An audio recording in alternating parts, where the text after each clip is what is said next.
盧秀燕抓門神哈，因為呢一個周宣啊，他說中聯總經理呢也列席了中視的市府會議，哦，你們不是說這個他不應該列席嗎？那台中市也邀請他列席啊，哦，所以呢劉秀燕啊這個當時有批說食藥署邀中聯去是當門神，哦，那莊瑞雄幹事長也說，那台中市政府他也參加會議啊，那他是不是台中市政府的門神呢？哦，那另外呢，所以台中市政府昨天深夜就公布記錄，說我們沒有雙標，我們就一個標準。哦，雖然他有列席，但是盧秀燕說，台中市府開完會就把會議記錄公開了，誰參加誰不參加就公開，發言什麼都放在裡面。你中央敢嗎？所以你內閣貴州拍料料，哦，整個都完了，哦，都壞了，哦。所以呢，這個鄭少卿就說衛福部要給資料啊，到底你們怎麼開會的啊？哦，到底為什麼這個不公開啊？哦，說不止盧秀燕想看啊，不止蔣萬安也問啊，陳其邁也問啊，為什麼20%呢？為什麼不是18%、15%、14%？為什麼20%？誰的建議呢？到底怎麼樣做的這樣的決策呢？大家都想知道啊。那你開的會有這樣的結論，過程怎麼樣？大家都不知道嗎？看一下。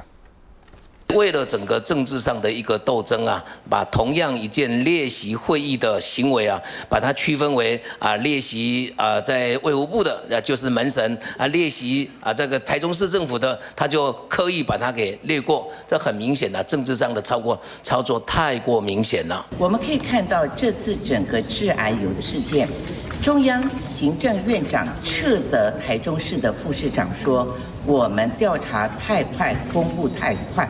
另外，衛福部20%以下不用下架，而且找業者商量如何復工哈。那另外呢，這個台糖我們可以看到台糖那發現了苯鈿比卻不通報，所以這整個行政院內閣可以說是從上到下貴州海料料。那朋友怎麼看？因為剛剛做了蠻多的這個數據上的一些說明，我覺得再補充一個東西了哈，就是因為有委員提到蘇丹紅的這個部分，但蘇丹紅其實在台灣是完全不合法的添加物，所以它不能跟苯鈿比這種有容許的這種作為一概而論了哈。另外，剛剛委員也提到，就是說這個它是有毒的致癌的物質啊哈，按照食安法的話，只要有疑慮就應該要通報，但其實這個還是有一個差別，就是說致癌物其實類型有很多，譬如說酒精其實也被列為一級致癌物嘛哈。那如果說按照這個說法的話，其實食安是不是有含有酒精的這個食品啊，全部都要做一個通報？其實不是這個樣子，因為畢竟我們都已經有一個容許量的這個標準在那邊，其實就是按照這個方法去執行。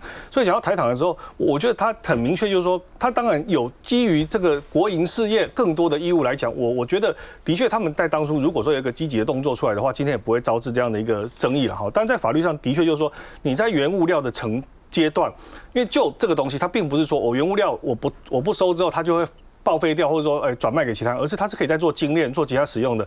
所以當台糖可能他認為說，我已經不收這個貨，讓這個有問題的商品沒有進到我的產品線之後，我已經義務就結束了。那這樣的說法，或許我覺得這一次給他一個教訓，就是說他是不是以後針對這些東西，假設他當時的確在5月份的時候就做出這樣的一個回應的話，那或許這個問題可以得到比較早的結束。那跟南橋還是最大的差別，就是南橋其實是透過福壽去採購這個由中聯代工的，它這個其實完全就是直接是產品，等於是南橋已經準備把它包裝做零售的情況之下，它的這個法律上的義務當然會跟台糖不太一樣。我覺得這個還是要說明清楚哈。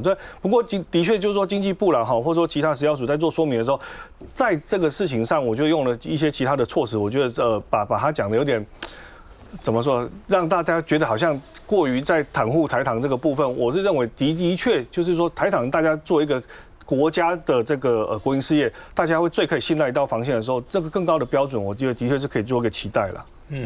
來用燕秀。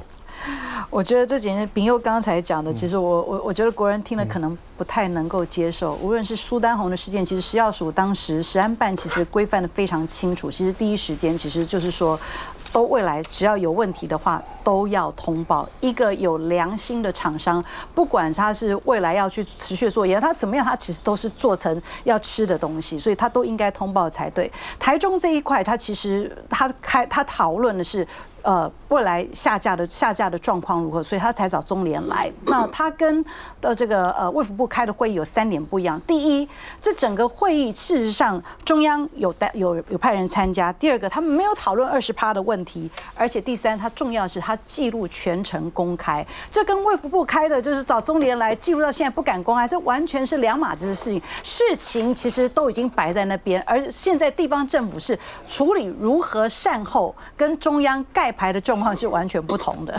其實衛福部的蓋牌也不是第一次，大家記得以前3+11沒有會議記錄嘛，那疫苗採購也沒有，這個也不公開。那這一次的不公開，但會讓人家覺得說很雙標，因為台中市你已經公開了整個開會的會議記錄，但衛福部現在還不開。但是我要講，剛剛有提到說台糖到底是好寶寶、壞寶寶還是呆寶寶？我覺得不知道是哪一種寶寶，但台糖的確被上面的長官們當成是寶寶。為什麼呢？第一個，無乃人的錢哦，這虧錢不追，獨有不報。所以虧錢的時候，上面叫你不要追的時候，你不追；但是獨有不報的時候，上面也來幫你擋啊。為什麼？說這個衛福部跟這個食藥署現在講說啊，是因為是產品的半產品，所以沒有通報的義務。好，那接下來我們就要來看產品跟食品這件事。其實你要講給民眾聽，民眾會覺得就是油啊，就是我們要吃下去的油。那真的要依法論法的話，接下來看到，你知道2014年那時候的台南市長賴清德剛上任的時候，第一天他就宣誓要修食安法，雖然後來他200多天不進議會，所以拖到了2016年，他修了台南市的食安自治條例。那時候就講到什麼？就講到說業者要有通報義務，碰到有毒油的時候，或者是毒產品的時候，通報食品要有通報的義務。而食品呢，是包括了咀嚼，還有可以喝的食品，以及它的原料。那我們想一下，台糖的大廠在哪裡？台糖的總公司就在台南。OK， 如果原先衛福部要說是因為產品它不是通報的義務人，可是呢，根據台南的自治條例裡面，這個是食品的原料，那現在台南市府要不要根據自治條例去罰台糖這件事情，那就要看是現在是不是賴政府要打臉過去的賴市長。所以通報的義務是可以罰，雖然只罰到6萬塊，那就是要看你之前罰了南橋，現在不能說哦台糖我就是護到底啊，幫他說是產品。現在台南已經說這個是食品的原料了，那應該要開罰。來，戴偉，是。這個事實上來講的話，大家都在看了，你是不是用一套標準？那我再重複一下我剛才所提到的哈，其實就行政部門來講，他當然希望這一頁越快翻過去越好。可是你會發現到說中聯的油，那麼來的話就越來越多，大家老百姓是有一個疑問了，腦子有個疑問了，只有這幾批嗎？只有從最近的開始發現的嗎？以前怎麼樣？以前都吃下去了啊。而且不要忘了，中油這批油佔了整個的市場佔有率是三成以上。那我們現在政府就有一些肢解就在做嘛，有一次在這一直弄，他說什麼？我開始呢有一個賠償的機制，你只要買到我列的這些產品，然後我就可以來索賠多少。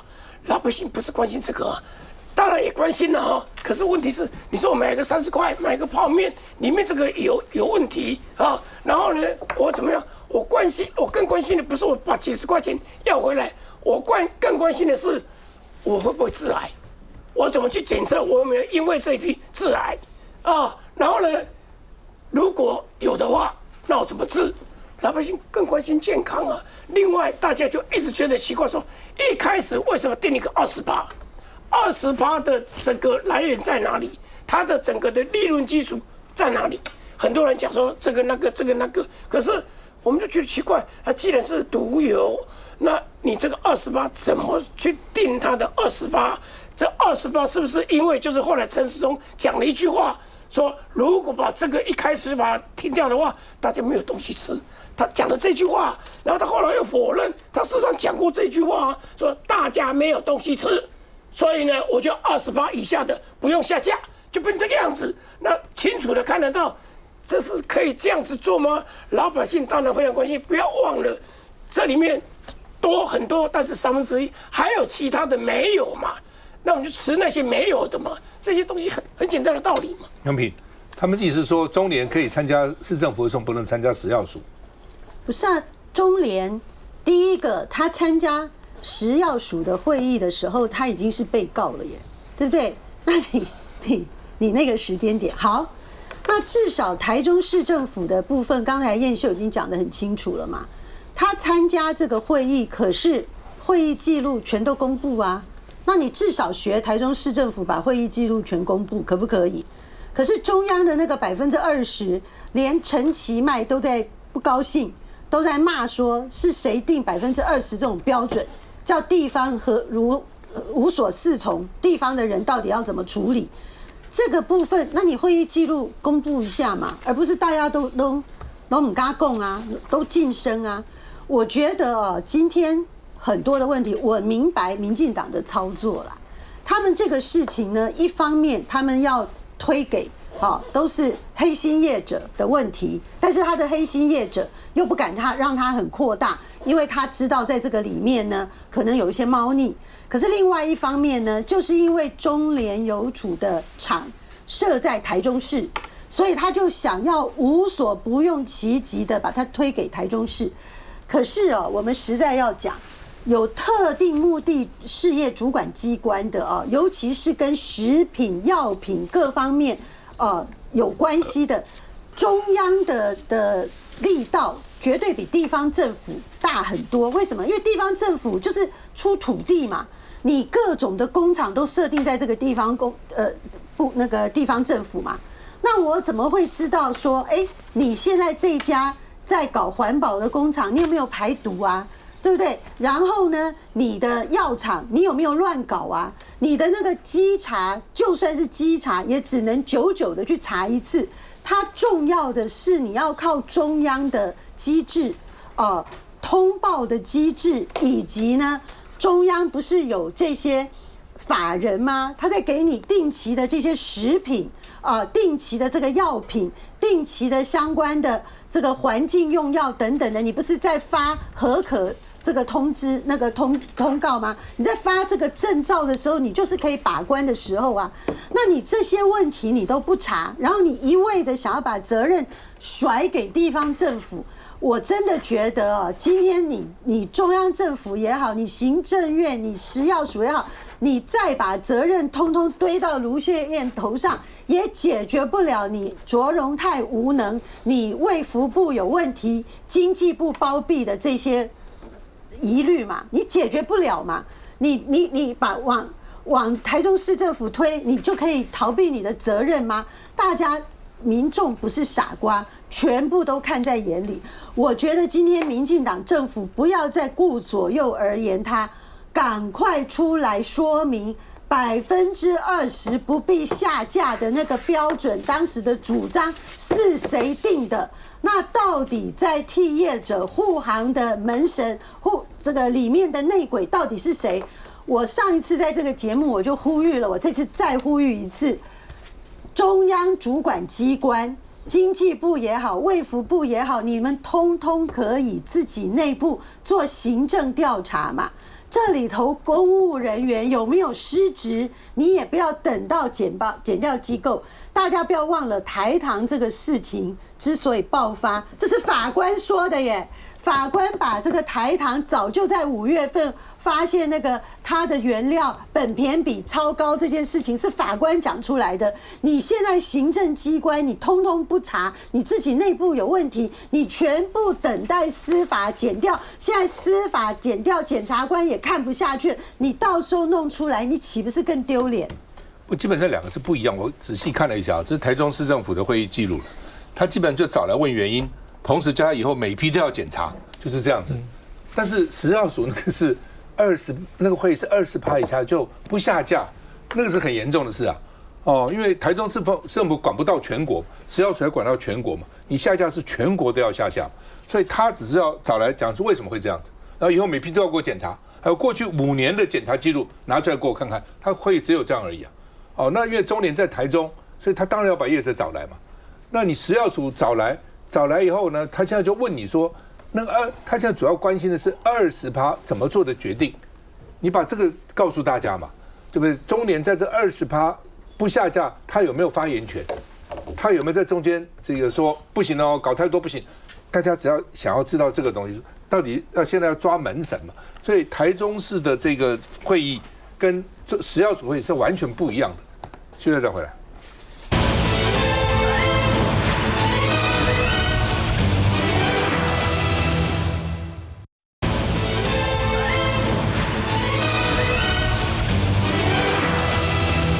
好，盧秀燕豎起指頭來倒賴清德因為昨天民眾黨的這個黨慶啦，所以呢在台中舉辦，所以盧秀燕去參加受邀，所以他說藍白合要堅定前行那2026年的全民倒閣那因為蔣萬安提出倒閣，那盧秀燕呼應他，不過呢因為實際上倒閣有技術上的困難。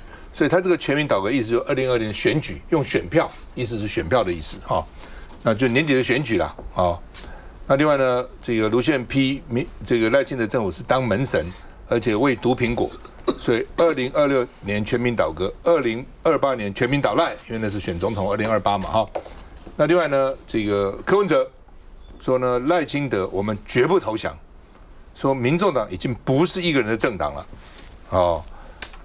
過去這一段時間，不管對我個人、對我的家人、對台灣的民眾黨，都是非常大的折磨。但是賴清德，我們絕不投降。他說當時7年前民眾黨成立，我现在7年了，沒有人知道可以走多遠。但是呢，他說這個現在呢，他們還繼續這個堅持在這裡那另外呢，這個7週年黨慶，盧秀燕說藍白不畏挑撥，2028要倒賴要合作那另外呢，這個民眾黨呼應盧秀燕的倒閣倒賴，說地方大選大贏也可以視同倒閣，就他們認為說2026年底如果說地方選舉這個9合一選舉大贏了，那這個總統就要下台，也是等於是倒閣那另外呢，這個柯文哲說民進黨已經走過最困難的一段路，我們看一下。對我的家人，對台灣民眾黨都是非常大的折磨，但是賴清德，我們絕對不會投降。再一次發出怒吼，民眾黨7週年黨慶儀式台中舉辦，柯文哲跟黃國昌感謝他們從一個人走成一群人，而現場拼字，柯昌兩人也很有創意。賴祥德做不好。先不論賴祥德到底是誰，這次黨慶更多了些不同顏色。接連和柯昌握手，也跟柯美蘭擁抱。台中市長盧秀燕跟前總統府秘書長廖了以都抵達白營黨慶。不過在介紹時，柯文哲似乎有點冷淡。相較之下，黃國昌倒是熱情鼓掌。但身為台中藍營大家長，盧秀燕話也說到點上。民進黨對我們兩黨的合作挑撥分化，合則兩利，分則兩害。藍白合堅定前行。國會要倒閣不容易，2026全民倒閣，2028全民倒賴。在2024年的時候，全國有60%以上的人期待政黨輪替，但是很可惜，三句不離藍白合，看來藍白對2028政黨輪替都有共識。不過這句2026倒閣，民眾黨秘書長周瑜修也回應，只要地方選舉大贏就是倒閣。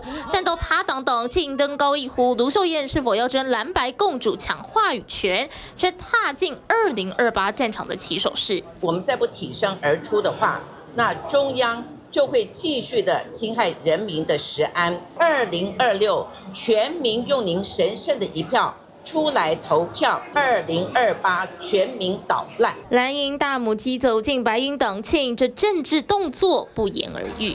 徐部。好，這個我們昨天的黨慶，其實盧市長在蠻早的時候就已經現身，就到了會場哦。那當然，我覺得現場的群眾，大家其實態度是非常興奮、非常熱烈的。因為老實說，我們7年的活動黨慶有第一次有政黨的，就非我們自己政黨的嘉賓來到現場。那盧市長呢，是以台中市的大家長嘛，因為我們正好辦在台中，我也特別去了解了一下，因為先前包括黃章主席上任之後，其實就有特別到台中跟盧市長請益市政，所以他們兩個是熟悉認識的。所以這次在辦黨慶活動選在台中的時候，就特別透過周瑜修秘書長有去邀這個盧市長，盧市長也非常快的、非常阿莎力，就說就馬上來答應這件事情。那盧市長上來的時候，其實我覺得觀眾的呼聲啊，或是那個歡迎的聲音也是蠻熱烈的，蠻開心，也不亞於我們2位的這個黨主席這樣子，大家就會覺得哇，難得這個盧市長是大家長，這個台台中大家長，然後又是第一次我們的政黨來賓，這個蠻有意思的。那現場我記得也蠻特別，也有蠻多這個歐盟的副代表啊等等的外國的嘉賓，這也是第一次看到的狀況。其實盧市長跟民眾黨來講淵源。包括善意都還蠻深，像之前我們有幾個我知道跨區的，還非台中的議員的小雞們，議員參選人，盧市長其實就有分別幫忙錄影片來幫忙加油、幫忙支持。那昨天特別最高潮的當然就講2026倒閣，2028倒賴這件事情，其實大家都覺得這個耳熟能詳的口號，的確最近提出來的。這個氛圍也是這樣，像我自己在那時候倒閣的這個議題在講的時候，有一個網絡的節目，然後請我去問市場的這個大家的反應如何，就發現在台北市很多支持蔣萬安的市民朋友們，但他們也會覺得說，倒閣這件事，因為跟年底的選舉很接近，他們怕這個小老百姓會怕生活上有一點混亂啊，或者什麼狀況，但他們不約而同就說，反正我們有年底的這張選票，我們會表達我們的意見。所以我覺得跟2026倒閣這個呼聲這個口號是不謀而合的這件事情。但我也要特別講一下，昨天還有一個大家講出來的話題焦點，就是包括柯文哲前主席在台上，其實他一開始我聽他的聲音，開始就是有一點點情緒非常非常高昂，非常非常的。將近哽咽，我那時候就跟旁邊的佑成我說，他等一下可能會哽咽，很激情，因為他就講說賴清德我絕對不會屈服的，我們絕對不會屈服的。我要講這件事情是要講到說，先前其實包括有在其他的民代特別去講說，柯文哲可能是什麼藍白合的變數，或是柯文哲想要綠白合這件事，這完完全全是一個造謠，而且是一個謠言。那他的確在基層上面會造成很多的，我看到很支持藍白合的支持者會憂心說啊，你們現在到底有沒有跟國民黨一起合作啊？在野到底有沒有同心？其實昨天的那個表態，那個訊號非常非常清楚了。柯文哲先前其實在受專訪的時候，他是講，他如果是賴清德，他是少數政府的話，他應該要去找在野黨合作，而不是現在這樣子用強硬對抗的方式，被曲解成說他要去柯文哲想要找賴清德合作，這完全是不同的一個概念。我相信昨天透過整個黨慶，不管是黄國昌主席、柯文哲主席，還包括盧秀燕市長，大家講出來，大家的目標都是非常非常一致的：2026倒閣，2028倒賴。研究。我覺得這整件事情無論是倒閣或者是這個所謂的這個選舉投票，其實就是責任政治。民主社會其實責任政治其實都非常的重要。那所以我覺得體現回來，倒閣當然有它的困難度，但是我覺得回過頭來，只要問人民說，過去這幾年從賴清德上任之後，大家過得好不好？無論是食安的問題，還有國會的衝突等等，我們過去也不是第一次，就是到目前為止也不是第一次朝小野大過，陳水扁也曾經朝小野大過。當时陳水扁是衝突、妥協、進步，但是我們看到這幾年賴清德在國會跟行政的狀況是衝突、不妥協、不進步。為什麼這樣處理？我為什麼這麼說？過去這幾年，無論是立法院，我們有3大這個職權，一個是預算案，一個是人事案，一個是法律案。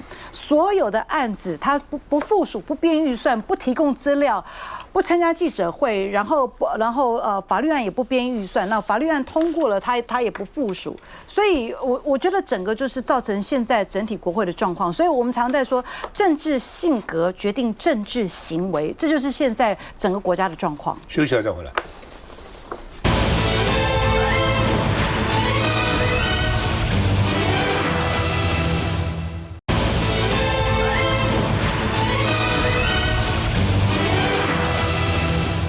好，那麼现在立法院人事要同意呢，监察委員、NCC 委員卓榮泰說，這是立法院行使同意權，不應該淪為政治攻防。那另外呢，因為 NCC 這委員的任期要到了所以呢，在野黨就說呢，你到任期到了前幾天才把名單提出來，有事先溝通、有事先商量嗎？你還要甩鍋給立法院，這都是立法院的這個責任那前1周才公布提名嘛，所以呢，藍委說故意壓縮審查的時間，而且呢，製造在野黨不審查的錯覺。另外，公視有53個公視的節目製作人發聯署說呢，希望立法院不要凍結，也不要刪除他們的預算。其實現在只是凍，沒有刪了。希望不要刪他們的預算，所以要守護公共媒體那王鴻薇說這很惡劣，哦，這是重演大罷免情勒強要錢哦。那另外呢，要搶救10億預算，所以呢，這個王鴻薇說，國民黨也說文化人是情緒勒索。吳思瑤說，難道要逼台灣人看央視嗎？這講些什麼？沒有公視台灣這麼多，看 TVBS 啊，媒體很多，誰叫你去看央視？央視也看不到，而且你看得到去哪裡看央视？对，哦，所以我覺得你可以講說公視為什麼公視要給錢，公視到底怎樣？那個舉例啦，哦，說沒有受到政治的影響，哦，事實上自由啦，哦，你說就是沒有，你可以舉例嘛，而不能說。你這個不是要預算的方式嘛？你知道預算，你說國民黨這個或民眾黨的立委看了這樣，或者一般的人就同情嗎？就是要給嗎？哦，不會嘛？哦，我講實話了，從公視也不是，這也不是只有民進黨，誰執政誰都想去干預公視了。國民黨以前也是一樣啦。哦，國民黨以前評論講以前沒有要干預公視嗎？你任命那個董事長，任命那個董事，那都沒有跟你比較親的嗎？都有嘛。所以我覺得台灣根本就不應該要公視，開始就是錯誤。當時為什麼會有公視？因為那個時候呢，因為只有3家電視台嘛，台視、中視、華視嘛。哦，然後呢，不是有什麼到什麼8點多的時候在，反正就是當時大家覺得說也很煩，說應該有一個比較乾淨的電視台。結果有嗎？哪一個黨執政都想要去影響公視？哪一個董事長、哪一個董事不受政黨的影響？我才不相信呢。哦，所以呢，被質疑是綠化。董事長胡延輝就說，公視不可能成為政黨的傳聲筒哦。說呢，如果立法院沒有3攤預算，我寧願可以不領薪水。我們看一下，每個國民都應該有義務讓憲政機關能夠如期正常的運作，況且是國會議員。面對監察院跟 NCC 已經沒有委員運作，監院人士透露彈劾、糾正、政治獻金、財閥等案件將全面停擺，兩地開始空轉，進入空窗期。卓榮泰話瞄準在野黨立委。那跟 NCC 跟你選的中選會一樣，當我們提出各種行使同意權的人選的時候，都詳細的陳述他的正確的正當理由，屢次被否決的情況底下，都是以政治立場跟其他不具理由的理由來否決。我也期待同意權的行使要讓它進入到正常化。過去2005年陳水扁總統任內也曾有3年半沒有監察委員，當時監察院只能維持最低運作，接受民眾陳情，讓卓榮泰再喊話在野黨。不過參加強化社會安全網績優人員頒獎，也不忘推廣政策。公視第一線共53位製作人發起聯署喊話，因為115年度的公視相關預算遭凍刪，合計超過10億元，代表今年度約21億的預算被凍刪將近50%，更直言新聞紀錄片節目戲劇下半年製播將受到嚴重影響。前一屆的董事長呢，還繼續違法延任，所以我凍結公視大概2億左右的預算，最主要的目的就是要督促文化部盡速的提名新任的董監事。由於去年也因公視預算，影視人員海富立院跟陳玉珍爭吵，如今國民黨立委強調，只要公視組成新任董事會，就會解凍預算，但這一步主要劍指的就是主要握有組成新任董事權的文化部。其實預算一直不夠，跟全世界的公管集團比的話，它是非常少的。所以我其實不太明白，為什麼每次到審預算的時候，大家就要對付公共電視。再一次呼籲立法院，其實沒有理由去刪公共廣播集團任何1毛錢。這預算煽動，雙方各有各的堅持。有關於公視的部分呢，這個大家都講的有點情緒了。事實上來講，立法院到現在為止也沒有刪嘛，而且還沒有最後嘛。你也看到最後啊，看到最後嘛，現在開始貼標籤，然後是大罷免那一套全部都搬過來，情緒勒索這些立委。現在變成是立委好像，我們連提個不同意見都不可以，哇，馬上就有青鳥側翼啊，什麼人就開始來跟你攻擊，跟你戴帽子啊，什麼之類的哦。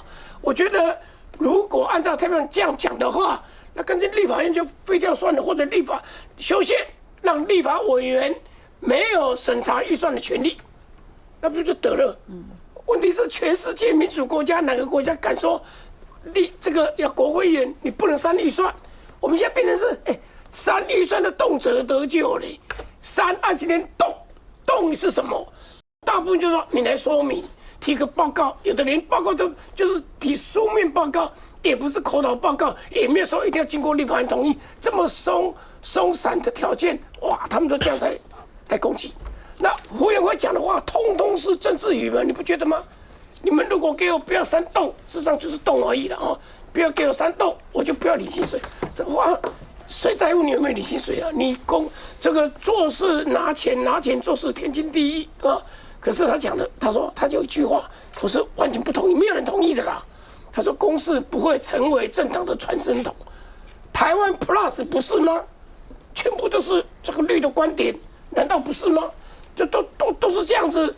然後你也看到這些人啊，這個胡元輝帶頭的啊，所以你怎麼看？就是說，你動不動就拿文化人來情緒勒索這些立委。如果立委對於預算都不能夠講話的話，那我們的審查權、預算審查權拿掉好了，或者整個立法院就廢掉好了。你不覺得台灣現在已經變成一個超級的皇帝制？選這個總統就是民選的皇帝，他幾乎你看。我們3讀通過的法案，他不喜歡就不部署啊，就不執行啊。比如說現在要買無人機、買無人艇，那我們的人在哪裡？我們操作人在哪裡？給軍人加薪3萬塊，3讀通過，到現在還不實施啊。就說其實啊，凍跟刪是兩回事情了。就是那時候大罷免就講了，凍結是以後講，只要報告以後，甚至有時候書面報告都可以解凍。刪是刪除，所以你大家真正重視是那個刪除，而不是凍結了。哦，凍結是一個過程嘛。啊，來賓友。我剛剛聽委員講，我覺得可能大家真的都很少看台灣 Plus 跟公視節目啊。其實這次在這整個凍跟刪的過程當中，其實尤其是公視啦，我覺得蠻多綠營自己也有不同的觀點，自己有不同的觀點，因為他們在直播節目的時候，或許他們特別想要去做到所謂的中立性，所以裡面有很多的言論的這種角度，甚至像之前有特別請那個歐桂芝老師上公視節目那一段，其實引發綠營蠻多支持者有很多的不滿。那台灣 Plus 的部分也是一樣哦，他們找來的很多的這個製作者，他們在這很多價值的議題上的選擇上，其實也跟我們現在有一些支持者的角度不太一樣的時候，他們其實對於這一次公視案件倒也沒有那麼支持。所以回到整個，因為我們也做民意代表，雖然我們在地方層級，但是我想就是說，監督預算這個本來就是我們的義務啦，絕對是我們的責任，應該不至於到說整個說啊，我要把這個權力去拔掉。那當然過程當中，我覺得有一些比較關鍵性的項目啦，其實像之前有一個我忘記哪一個委員會特別有提到說，空軍的這種消防車也是被凍結嘛，那可能大家就相對非常非常緊張。我看到很多人去留言，那但是在這個情況之下，我覺得冲突性這麼高的情況之下，說啊這個可能只是要做個說明什麼，大家可能也聽不太下去，所以。回到整個這段時間以來，整個大的框架就是說，到底要怎麼去讓整個國家的政事能夠平順？我覺得這個是可能委員們要更多的智慧了，不然的話，我們在地方上很多時候也乾着急。我常常也在跟我們市政府講說，我說啊，現在這個中央政府他們在所謂的這個統合分配稅款調整完之後，新編出來的預算到底怎麼去分配這些東西，我們自己議員都看得不清不楚的。那甚至某種程度上，有時候我們跟中央要資料也沒辦法很充分的情形之下，那說實在，我今天在這邊站在我們黨的立場，當然要盡力來辯護，但是的確有很多東西沒辦法跟民眾說清楚的時候，是徒增困擾。用品，我覺得公共電視跟台灣 Plus 還是要分開考慮啦。台灣 Plus 最嚴重的問題是，政府花了好多錢，可是它的不是收視率奇低的問題而已，是根本真的都沒有人看哦。因為它第一個你不曉得要在哪裡收視，那第二個呢，有收視的地方呢也非常的差，然後點擊率也很差。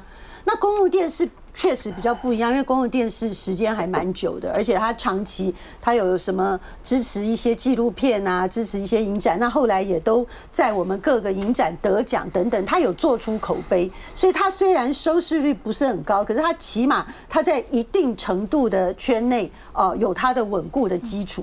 那然後所以我們就事論事回來講公視預算。公視預算就像剛才賴委員講的嘛，現在立法院還沒有3讀啊，你幹嘛就說你已經被刪或者被凍呢？你連被凍都是暫時性的啊，大家還在討論啊。那特別是這次提案的根本沒有刪任何錢，只是凍。那凍結現在什麼意思？特別在審議預算還沒有3讀的時候，有委員提出凍結的目的就是請你主事者，那個主事者是誰？就是你今天專門搞政治動作，然後說我自己沒有政治偏見的胡元輝嘛。你現在搞什麼政治動作呢？現在有委員提議說要凍結你的預算，你就應該要趕快去說明，趕快搞清楚它是問題在哪裡。譬如說，我是不知道這個委員真正症結在哪裡，可是我馬上想到就是去年在大罷免時期，當時我對公共電視一些新聞處理，我就覺得大惑不解。立法委員是要在立法院通過你預算的人結果你竟然去涉入罷不罷免立委的議題，你做什麼嘛？你沒有必要嘛？而且呢，你還去為罷免團體，把罷免团體的活動各方面去剪成那個片頭帶、promo帶，你這個當然會讓立委，尤其被罷的當事人，今天要審議你的預算，他不會一看到你就火冒三丈嗎？這是人性啊！這不是什麼政黨偏見，這是人性啊！你如果去年罷的時候也都去罷民進黨的立委，你看看今天民進黨的立委要不要跳到桌上也要去反對你？所以我覺得胡元輝是一個很資深的媒體人，在政治圈也一直打滾，跟民進黨的派系也非常的熟悉。你能不能在這個時候少搞一點政治動作？你去溝通嘛！你現在去講說我不要領薪水，把它鬧大，你這是在扯什麼？大家真的在乎你有沒有領薪水嗎？那大家接下來幹嘛？調查胡元輝的身家狀況，看看他的有多少財產，是這樣嗎？你真的要把問題鬧成這樣嗎？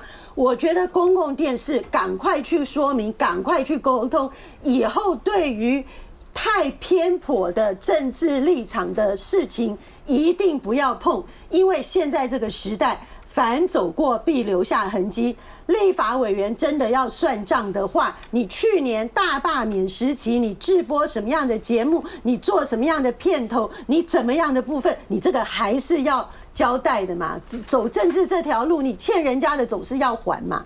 永平的疑問跟柯文哲之前提疑問是一樣。柯文哲講說奇怪了，對不對？那你現在賴清德你票不夠，你來找我民眾黨談一談怎麼合作，那不是你怎麼想都應該這樣做嗎？賴清德為什麼不找你合作呢？公司為什麼要國民黨列為什麼要罷免呢？罷掉就不要跟你合作了嘛。他罷掉你，你就不夠辦了嘛，不是這樣子嗎？我罷掉你幾個我的人當選以後，我就全部是我就穩坐釣魚台啦，我就完全執政啦，我跟你合什麼作？我管你什麼？罷掉再說嘛。他想的是這個嘛，就沒想到一個也沒罷掉，為什麼不合理嘛？我常常講說，你事情是台灣的社會再怎麼樣，雖然藍綠啊在吵，但真的到關鍵時刻，大家心裡還是一把尺的。你把全部都罷掉，沒有道理啊，所以大家就不支持。因為不支持，所以賴清德目標沒達成，公司當時想把你們罷掉也沒達成，就變成這樣子。然後現在開始在動員這些制作人啊，那你當時為什麼呢？既有今日何必當初呢？休息一下再回來。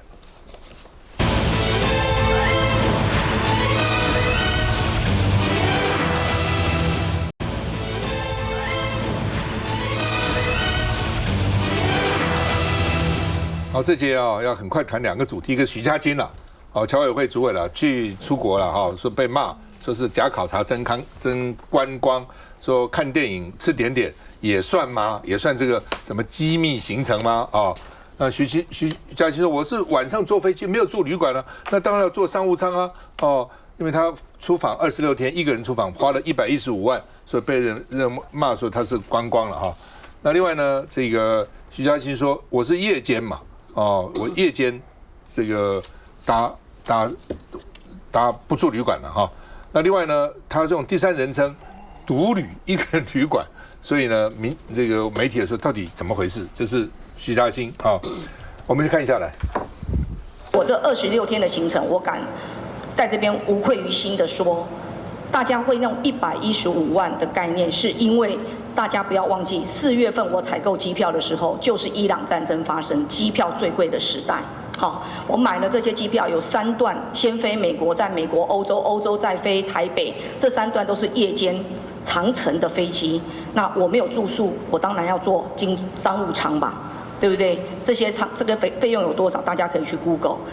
好，另外的新竹縣，原副縣長陳建賢說心很痛，那徐欣瑩因為現在被提名說要團結，再也要團結，不能夠分裂啊，有4個縣市，國民黨現在呢選情比較緊張啊，那新竹也是一個，所以徐欣瑩到底現在選情這樣？鄭麗文說怕初選的時候那個不爽的票到現在為止心結還沒打開了那另外呢，陳建賢被基層要勸進他當副縣長當很久了，所以呢，徐欣瑩就這個組織戰受阻，說希望能夠恩怨翻篇初選都過了那另外呢，竹北哇，陳建賢聽說呢，這個是拱前市長來回鍋所以現在有邱成遠、吳夕智、何幹明，還有民進黨還沒提名呢原來竹北是民進黨的鄭朝邦是民進黨人所以如果4個哇，這個看起來也是大亂鬥那黃國昌說最強鐵三角說呢希望呢竹北藍白能夠整合。那另外呢，這個邱成遠，民眾黨曾經帶新竹市長也去拜會陳建賢。柯文哲說選舉要爭取最多的支持嘛那另外呢說陳建賢傳出來說挺邱成遠，不輔選國民黨的吳夕智。那陳建賢說我沒有黨職我也沒有參加輔選規劃，你們都講，我現在都還沒確定我們看一下。雙手比出大大的讚，新竹縣副縣長陳建賢宣傳憲政，似乎也為年底選戰預做準備。其實這個節目就是在宣導我們新竹縣所有新竹縣政府為老百姓所做的一切事務。我們的阿賢當事人當然是受傷最重主席認證阿賢傷最重，對此陳建賢表示心真的蠻痛的。地方人士藍詢基層鼓勵，我都聽到了，也感覺到很溫暖，由衷感謝大家支持。而陳建賢副縣長對黨的忠誠與付出是眾所周知的，在野唯有團結一致，顧好2026，才能有2028執政的希望。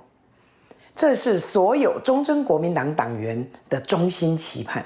畢竟當初初選，陳建賢以些微差距敗給徐欣瑩，但傳出陳建賢公開說，仍在考慮要不要繼續選縣長。各種場合的各種話語，一定都是不管是說在那個現場的一個氣氛，我知道也有許多好朋友有勸進但不止竹縣徐欣瑩面臨分裂挑戰，國民黨竹北市長也面臨泛藍陣營整合危機。一邊有前竹北市長可能回鍋參選，另一頭還有民眾黨邱成遠堅不退選。竹北給他拿下來，好不好？好。